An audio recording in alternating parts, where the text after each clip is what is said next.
I pressed play on the projector, and the ballroom turned silent. Hundreds of diamonds froze mid-sparkle. On the screen, my husband, my billionaire, cupping his secretary's face in the office elevator, whispering the words he used to whisper to me.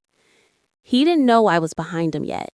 He didn't know I'd moved our money, flipped the board, and invited the entire press list to his surprise birthday party. "Happy 40th, Daniel," I said into the mic. "I brought you a gift. Your truth."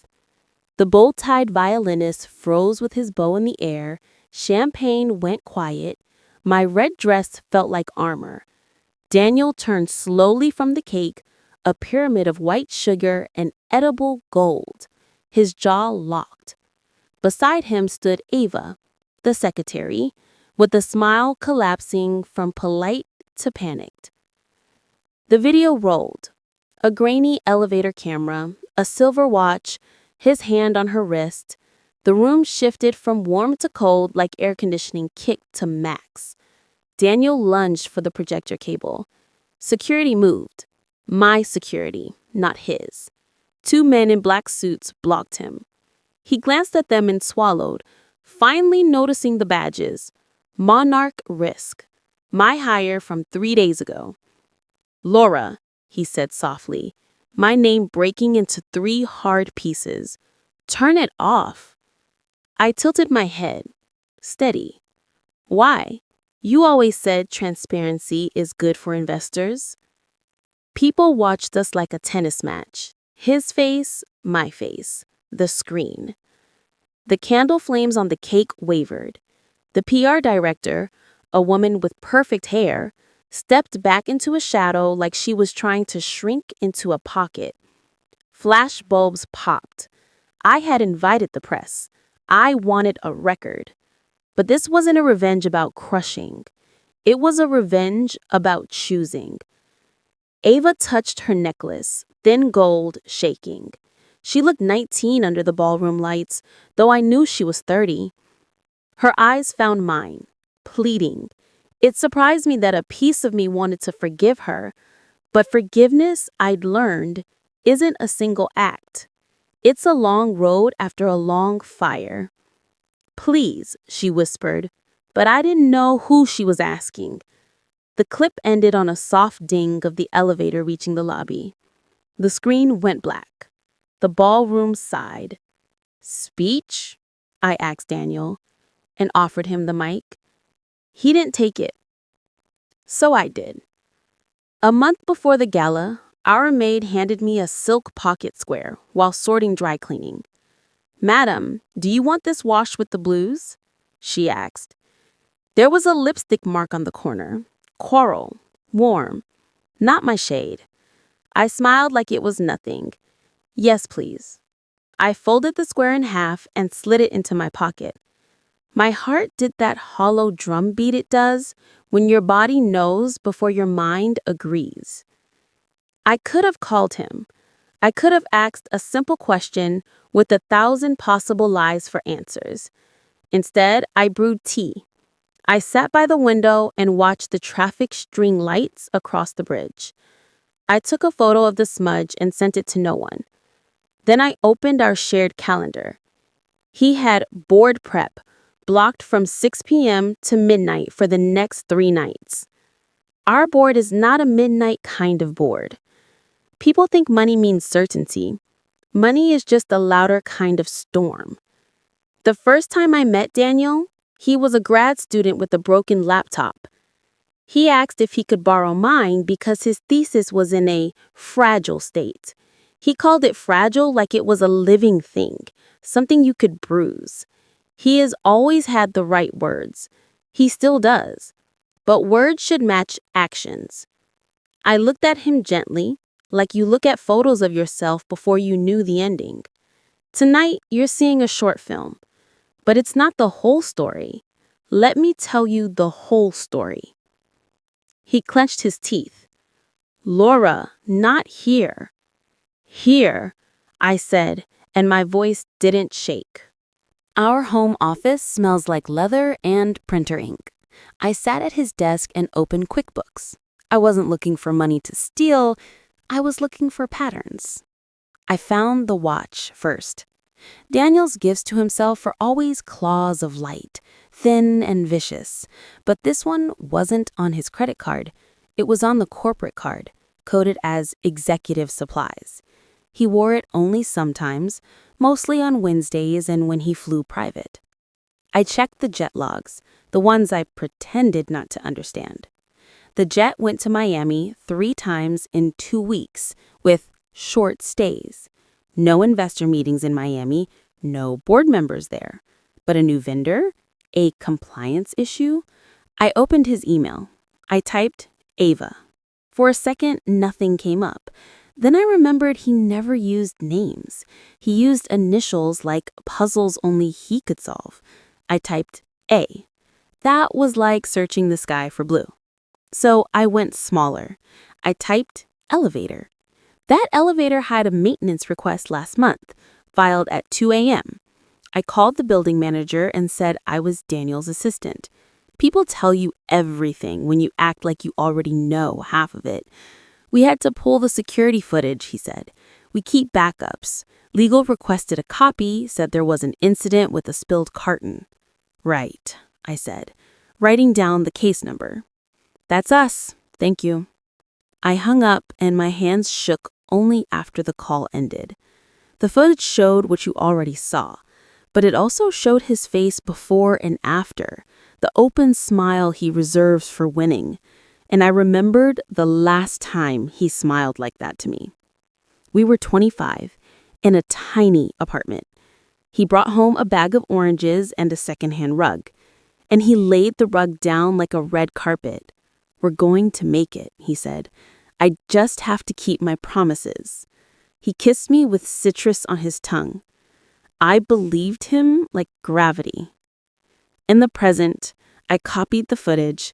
Then I called a friend, a lawyer, with a loud laugh and quiet eyes. I said to her, tell me everything in my prenup I can use. And tell me everything you think I'm too proud to use. We met at a cafe where the chairs wobble. She flipped through the prenup like a hymn book. She said he insisted on a cheating clause. She tapped the page. Funny. I said, funny. Daniel had called it a respect clause. He had said, you never have to doubt me. I had signed it for the same reason you look both ways on a one-way street. Not because you expect danger, because you respect it. She continued. Proof of ongoing extramarital relationship triggers a redistribution clause. You get primary residence, a liquid trust, and if it involves a company employee, a board review of his ethical conduct. That could mean removal. Removal, I said softly, and felt something like pity. You don't have to press the nuclear button, my friend said. You could just walk away with the house and half his gold-plated guilt. I thought about walking away. I thought about new cities and quiet nights. But I also thought about the women in his company, the assistants who hide in bathroom stalls, the interns who learn what not to wear rather than what to ask, the unspoken rule, men climb, women cover. I was tired of covering. So I made a plan. Not to humiliate him, though that would be a side effect, to tell the truth out loud with evidence in a room where people listen to numbers and stop listening to pain. I wanted to turn my pain into numbers. Ladies and gentlemen, I said into the mic, I know you came for cake, but I'd like to invite our board to the stage a little early. 5 people in black suits and stiffer expressions walked up like they were walking into a storm they hadn't checked the weather for. I had briefed them that afternoon. I had shown them the clause. I had shown them the footage.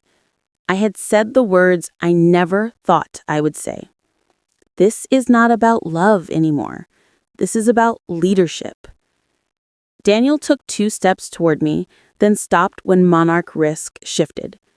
You're going to ruin me, he whispered. No, I said. turning my mic off for a second so only he could hear. You did that. I'm going to save the part of you that can be saved, if there is any, and I'm going to save myself. I clicked my mic back on. Board, this is the evidence, I said, and the projector showed the audit trail, the policy, the signatures. The room watched a different kind of film now, one with receipts. Ava was crying quietly. Daniel stared at the screen like it had betrayed him by being accurate. I continued. Per our code, this triggers an immediate ethics review. You may suspend Daniel pending investigation. I request it, as his wife, as a co-founder by marriage, as a woman who built the rug under his feet. The chair of the board cleared his throat. He said, "We will convene. Now." I nodded. There's a room prepared, next door. I had reserved it under the name Surprise. 2 weeks earlier, I asked Ava to lunch. I chose a place with plants growing from the ceiling and a bell that rings when the door opens. She arrived in a navy dress and the kind of smile you wear when you don't know if you should be honored or terrified. "Thank you for coming," I said. "Of course, Mrs. Hale." "Laura," I corrected. "You can call me Laura." I folded my hands around my glass of water. "I know." Her face went white, then blotchy red. She looked at the plants. She looked at the bell. She looked at the exits like she might need them. "I'm not here to punish you," I said, and meant it. "I'm here to ask why." She began to talk, tripping over the story like it had a loose shoelace. How he noticed her work, how he praised her notes, how he brought her coffee with her name spelled right, how he told her she was the smartest person in the room, how he kissed her the day her mother was diagnosed, saying, "You deserve something good." She said she loved him like a problem she could solve if she worked hard enough. "I have been you," I said quietly, "and someday, if you're not careful, you will be me." She covered her face. "What do I do?" "I'm going to do the thing I need to do," I said. "You are going to write the truth as if you're writing it to your future self. If lawyers ask, you will tell them you were afraid of losing your job, because you were. You will keep your copy of everything. You will not meet him alone again. And you will imagine a life where you are the CEO of your own decisions." Are you going to destroy him?" she asked. "No," I said. "I'm going to remove him from the space where he can destroy others." She nodded like a child forced to agree with medicine. When she left, she turned back. "I'm sorry." "Me too," I said, and realized I meant, "I'm sorry for both of us." The board filed out. The guests began to buzz again, a hive relearning how to hum. The press whispered to their phones. Photographers glanced at me, then at Daniel, calculating angles, calculating careers. I walked to the side of the stage and poured water into a crystal glass. My hand finally shook. The ice chimed like a bell. Ava approached, careful as a deer. "She didn't know about the clause," she said, as if that would help. "I didn't either, once," I said. "I was lonely." "So was I said, and we both smiled at the absurd truth of being lonely inside a palace. "Did he promise you a different life?" She nodded. "Me too." We stood like that, two women wrapped in the same cold surprise. Daniel paced near the cake. A waiter tried to move it, and he waved the poor man off like the cake was his last island. He looked at me. "Do you hate me?" he asked. I considered. Hate is heavy. It keeps you company, but it slows you down. "No," I said. "I believe you love yourself more than you love anyone. I think you always have. I just didn't want to see it." He flinched, not because it was cruel, but because it was true. On our wedding day, he slipped a ring on my finger and whispered, I vowed to build a world where you never have to be brave. I remember thinking what a beautiful lie that was. Even then, you always have to be brave. Love is brave. Choosing is brave. Leaving is brave. He kissed me under fairy lights, and our friends cheered. My mother cried. He finished his vow. I will never betray you. We were surrounded by flowers that would be thrown away the next morning. We never thought about their future, only their fragrance. The board returned. The chair cleared his throat again, a man who has never had to raise his voice to be heard. He said, effective immediately, Daniel Hale is suspended pending a full ethics review. COO will serve as interim CEO. We will make a public statement in the morning. The room exhaled and inhaled at the same time. Daniel made a sound like a laugh and a cough collided. He can't do this, he said to the chair. We already did, the chair said. He turned to me. You win, he said, a bitter smile. Congratulations. This isn't a game, I said. Games end. I stepped to the mic, looked at the crowd. Thank you for witnessing, I said. There's cake. There's also a car waiting for me outside. Ava hugged herself like she was learning where her body ended. What happens to me? She asked. You resign with a letter that says the truth. You rest, you go back to school if that's your dream, or you take a vacation and relearn your favorite color. Her laugh was wet. It's green. Good, I said. Keep something alive. The ballroom music restarted, hesitant, then braver. People cut slices of sugared apology. PR began drafting statements in their phones. Monarch Risk melted into the walls like shadows with invoices. I walked down the back stairs, the ones staff use, the ones that smell like real life. My driver opened the door. Night air met me like an honest friend. Cool, clean, unperfumed. Daniel followed, breathless. Don't leave like this, he said. Let's talk. We just did, I said. Laura, please, you can't burn our whole life because of a mistake. You didn't make a mistake, I said calmly. You made a choice, then another, and another. And you built your choices into a private room and invited someone else to live there with you. I simply opened the door. He reached for my hand. I stepped back. Not dramatic, gentle, final. Why a party? He asked, eyes red. Why the show? Because you taught me audiences change behavior, I said, and because the girl in the elevator deserved witnesses too. He looked so small for a moment, I almost forgot his height, his money, his name. Almost. Is there any future where... There is a future, I said. It just doesn't have us in the same sentence. He leaned against the brick as if it could give him an answer. It didn't. Bricks are good at boundaries. I got in the car. The city rolled up like a secret map, unfolding. The night before the gala, I held the prenup in my hands and cried into the paper, not because of money, because of the girl I was when I signed it. Hopeful, smart, soft. I wanted to wrap her in a blanket and tell her the truth sooner.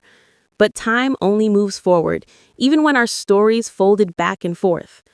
I wrote a letter, not to Daniel, to myself. Dear Laura, tomorrow you will tell the truth. You will feel like you're breaking a vase that everyone admires, but it is already cracked. You're not breaking it. You are choosing not to cut your hands anymore. Love, future you. I sealed it and put it in my drawer.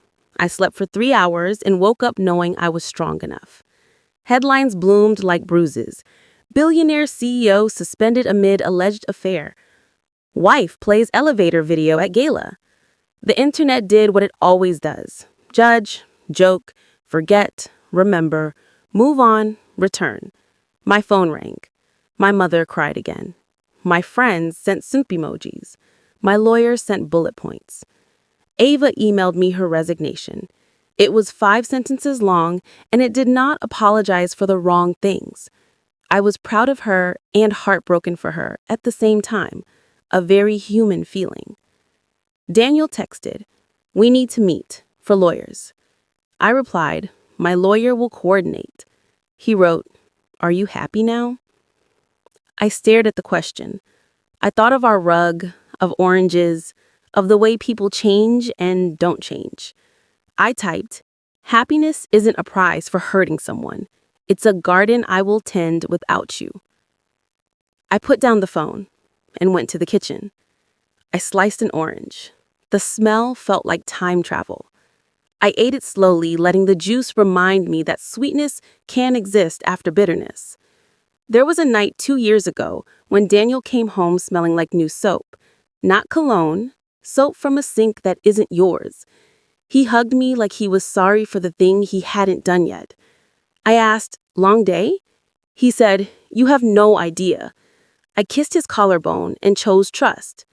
Trust is beautiful. Trust is also sometimes a blindfold you tie yourself.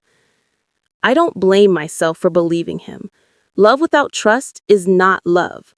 But love without boundaries turns you into a ghost. I didn't want to disappear inside my own story. Weeks later, the board finished their review. Daniel was removed. He negotiated an exit package that made the public furious and the lawyers satisfied. He left the company building with sunglasses on, like clouds can shield you from weight. They offered me a seat on the board. I accepted it, then I declined 2 months later. I don't know if that's a contradiction or a journey, maybe both. I opened a small studio in a sunny building with peeling paint. I call it After. Women come there to rewrite their stories. Entrepreneurs, artists, interns who used to hide in bathroom stalls. We teach negotiation with eye contact. We teach rest like it's a skill. There's a wall where people pin the first sentence of the life they want. Sometimes the sentences are just 2 words. I'm allowed. Ava came by with a shaved head and a calm face. "I feel light," she said, patting her hair. "You look like yourself," I said. We made tea. We didn't talk about Daniel. The world is bigger than one man's bad choices. One evening, my phone rang. Unknown number. I almost didn't pick up. I did. "Laura," Daniel said. His voice was smaller, like it had been washed too many times. "I'm sorry." I waited. "I'm in therapy," he continued. "That probably sounds like PR. Maybe it is. I wanted to tell you I know what I did to you. To her, to a lot of people. I don't know how to be anyone else yet, but I'm trying." A strange warmth moved through me. Not love, not hope, something like relief that the world can change by 1 degree sometimes. I hope your trying is honest. I hope it's for you, not for applause. Silence. Then, "You were always the bravest person I knew." "I had to be," I said. "You promised me a world where I didn't have to be brave, but it turns out I wanted to be." We said goodbye without promises. I placed the phone on the table like a stone on a riverbed and watched the water glide around it. There's a version of me forever at a window, watching bridge lights, holding a pocket square with a coral smudge. I used to think she was weak because she didn't act fast. Now I think she was wise. She waited until she had truth. Then she built a stage where truth could stand. She crafted a story not to break a man, but to repair a woman. If you are listening to me right now, maybe you are holding a smudge too. Maybe it's not lipstick. Maybe it's a message he didn't delete or a tone he saves for someone else. Maybe it's your own voice, quiet, saying, "This isn't right." Here is my simple English advice. Safe evidence, not to punish, but to persuade yourself. Find a friend who can hold your fear without dropping it. Write a letter to the you who will live on the other side. Decide your boundary and make it visible. When you tell your story, make sure the main character is you. Sometimes I think about that cake. The waiter finally sliced it after we left. People ate sweetness while talking about bitterness. Humans are talented like that. In my studio, we celebrate small wins with cupcakes. No gold leaf, just good butter, real vanilla. I light one candle for each woman who says her first sentence out loud. Sometimes the candle flickers. We cup our hands around it and make a windbreak together. Happy birthday, we say, not to a man, to a life. My husband was a billionaire who cheated with his secretary.